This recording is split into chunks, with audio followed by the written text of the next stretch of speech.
ભરૂચ જિલ્લામાં આગામી 22મી જૂને યોજાનારી ગ્રામ પંચાયત ચૂંટણીને લઈને આજે ઉમેદવારી ફોર્મ ભરવાનો અંતિમ દિવસ હતો, જેને લઈને ભરૂચ સહિત તમામ તાલુકાની મામલતદાર કચેરી ખાતે ઉમેદવારો તથા તેમના સમર્થકોની ભારે ભીડ ઉમટી હતી. દિવસભર સરપંચ, ઉપસરપંચ તેમજ સભ્યપદના ઈચ્છુક ઉમેદવારો દ્વારા ફોર્મ ભરવાની કામગીરી ચાલી રહી હતી. ગામના વિકાસના વચનો સાથે અનેક દાવેદારોએ પોતાની જીતના દાવા પણ કર્યા હતા.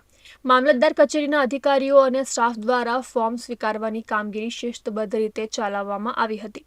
સમગ્ર પ્રક્રિયા શાંતિપૂર્ણ માહોલમાં પૂર્ણ થઈ હતી. હવે સૌની નજર 22મી જૂનના મતદાન દિવસ પર છે, જ્યાં મતદારો આગામી 5 વર્ષ માટે તેમના ગામના વિકાસ માટેની ટીમ પસંદ કરશે. ભરૂચ જિલ્લાની વાત કરીએ તો ભરૂચ જિલ્લામાં 63 ગ્રામ પંચાયતોમાં સામાન્ય ચૂંટણી, 5 ગ્રામ પંચાયતોમાં મધ્યસ્થી ચૂંટણી, 145 ગ્રામ પંચાયતમાં ખાલી પડેલી બેઠકો પર ચૂંટણી યોજાશે, જેને માટે ચૂંટણી વિભાગ સજ્જ બન્યું છે. 2 દિવસ બાદ ફોર્મ પરત ખેંચવાના અંતિમ દિવસે ચૂંટણી ચિત્ર સ્પષ્ટ થશે.